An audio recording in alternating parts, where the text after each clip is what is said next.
So today we're going to be doing drip flow paintings, and what they are, they called flow medium, drip flow paintings. There's sometimes you can add other additive to them. They're called cells, which makes them look like a sense of division of space. The books that I'm going to be using from them for instruction, and students don't buy the books, right? I provide them for free, and they're in libraries, is the the abstract painting, that's my book. And this one is the modern art book painting for classes, if you wanted to try it on your own. It has details about a lot of different types of art. So what I'm going to do is I'm going to show you what you need. The first thing you need is something called GAC 800. Okay, so I'm going to open it and I'm just going to show you. It's kind of a liquidy kind of form. Might not be able to see it inside, but it just looks like a little bit of liquid. Okay. And then what you need is you need about 6 cups, and that depends on how many paints that you have. You can have thick paints, like these kind of paints that are just the acrylic thick paints. They're a little bit heavier body in a tube. Or you can have paints that are a little bit more watery, that are like craft paints. The craft paints work better, because if you're doing the craft paints, what ends up happening is it's more watery, and that's what you want. So if you have a thick paint, you're going to have to add a little bit of water to it if it's too thick. Some paints in the tube are heavy body and some are not, okay? So I'm going to start off, and what I'm going to do is the first thing is I'm going to take out my canvas. And you could do it, it's basically, I have this paper here because it's going to get messy. So if you're doing it at home, I recommend doing it kind of like in a bowl or something, or a tub, you know, a plastic tub where you have space. And what I'm going to do is, because these are liquidy paints, I'm going to, take this off, and I'm going to put a little bit of GAC in here. And I have 2 parts GAC in this cup, this GAC 800, and then I'm just going to have 1 part paint.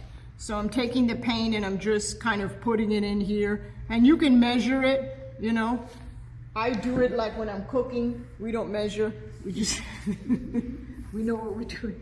Okay, and then I kind of just stir it here, as you can see, and I get this watery kind of base of the paint. Okay, and then what I'm going to do is I'm going to do another color with the same thing with the GAC here. I'm just going to put a little bit. Now, the thing about the GAC is you can also use Elmer's glue. I'll show you that in another way if you didn't want to buy that, right? And I'll tell you the proportions for that. But it does work with the Elmer's glue. And this paint is a little bit thicker. So I'm taking the blue out. You can see it's a thick kind of acrylic paint here, right? So what I'm going to do is I have a little bit more GAC, and I'm kind of making this 1 color, right? You can use popsicle sticks. I'm using the back of my old paintbrush. It's fine, it works for me. And then I'm going to do it again, and I'm going to use a different color. I think this time I'm going to use red. I should have had my red ready. And I'm trying to use all different types of paint so you can see how it works with the GAC. So I'm just using a little dot, I'll show you, of that red here. It's not a lot, okay? And obviously I have more GAC, and I'm just kind of going like this and this, and I get a little bit of this red. I'm gonna mix it really well. I'm actually going to add a little bit more GAC. I was a little cheap with it. Okay, got a little bit more here, just so we have a little bit more red. And the more that I add, the color, is not as bright anymore. You can tell, just diluting it a little. So this does, even though it's kind of clear, the GAC, it makes it a little bit lighter, a little bit opaque. Okay, and now for my last color, I'm gonna have a little bit more my GAC in here, right?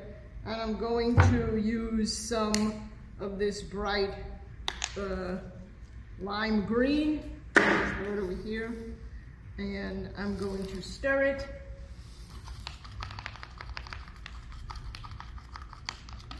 And I want to lighten it a little bit, so I think I'm going to add a little bit more of this back here, just to make it a little bit lighter. And it's going. The cool thing about this is, you know, it's not like a deep smell. You can't smell it.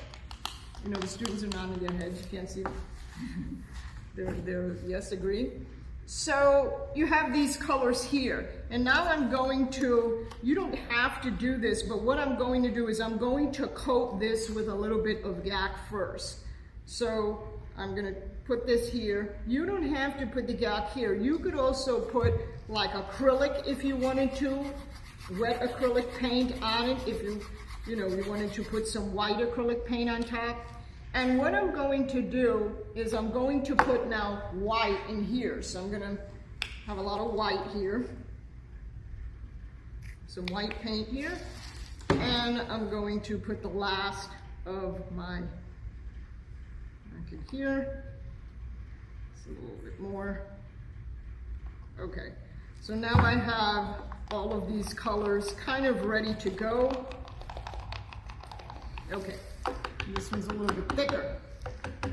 Now, I'm going to take some of this because I do want some white on top. You don't have to do this, but I'm doing it. Just putting a little bit of the GAC in the white on top here. And now, I put a little bit more GAC in here. I just want to dilute my white more. You don't have to have this surface like that. You can use pure canvas or just put GAC, but I'm wanting this effect, and I'll show you why. So the next step is I have this 1 cup. I could do this 2 different ways. So I'm going to have 2 canvases, okay? And the first canvas over here, I'm going to have dry. I don't have a lot of GAC, nothing on it, right? And then this one has the GAC and the acrylics. And what I'm going to do is I'm going to take some of this, and I'm going to go 2 different ways. The first way, I'm going to take a little bit of this, and I'm going to pour it on the canvas. You see here? And then what I'm going to do is I'm going to put this, a little bit of this on top, okay?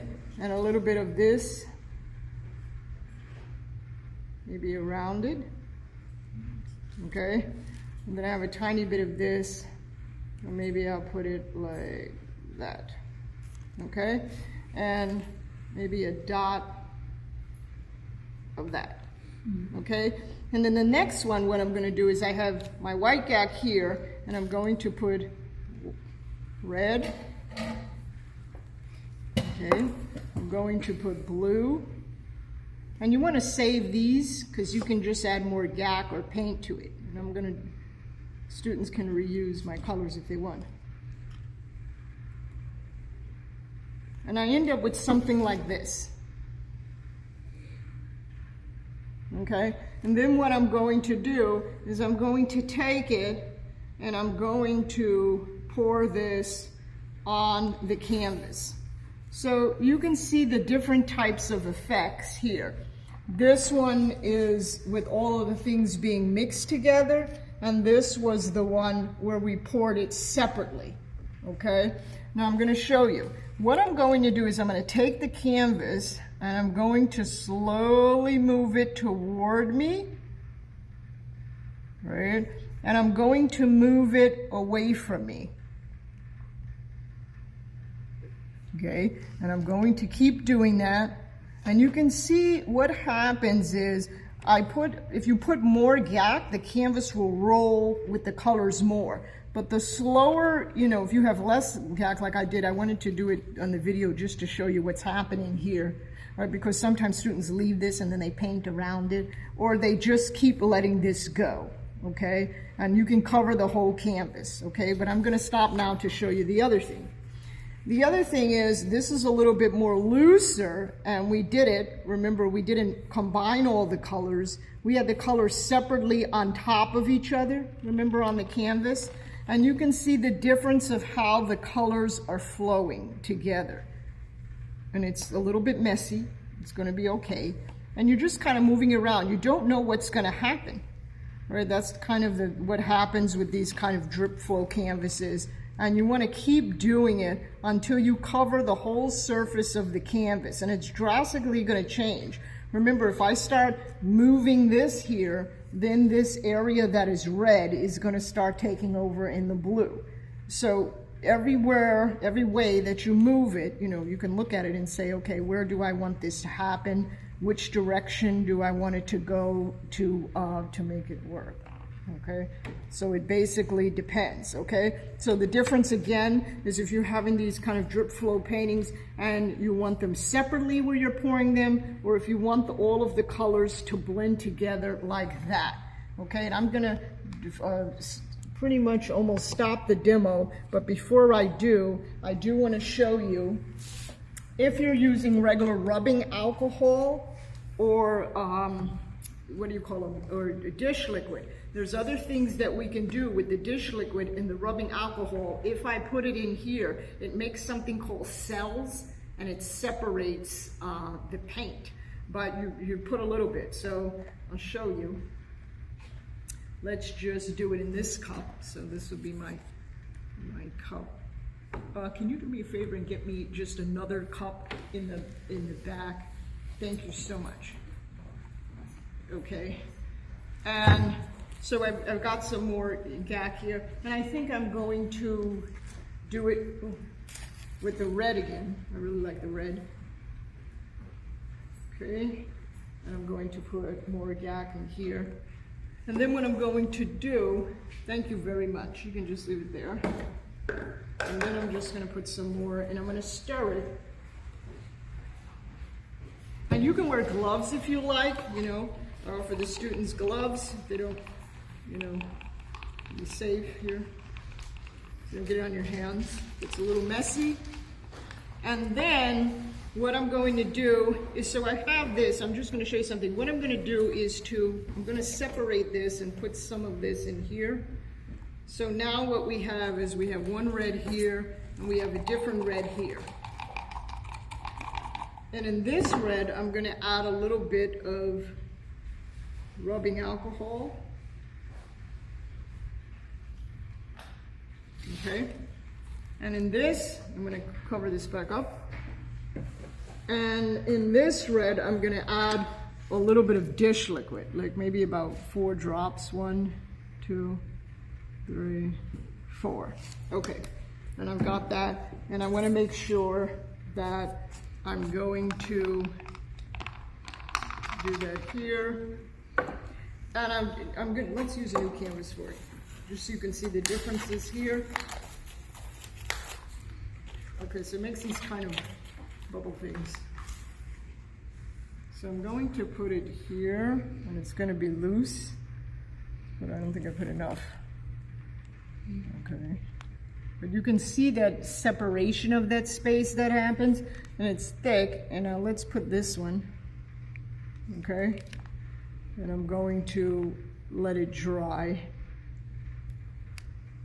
And I'll show you how it's going to look in the end with these bubbles, okay? So, okay, so that's the end of the video. I'm gonna cut it, and now the students are gonna start creating, and I'm gonna get them set up. Thanks for joining me.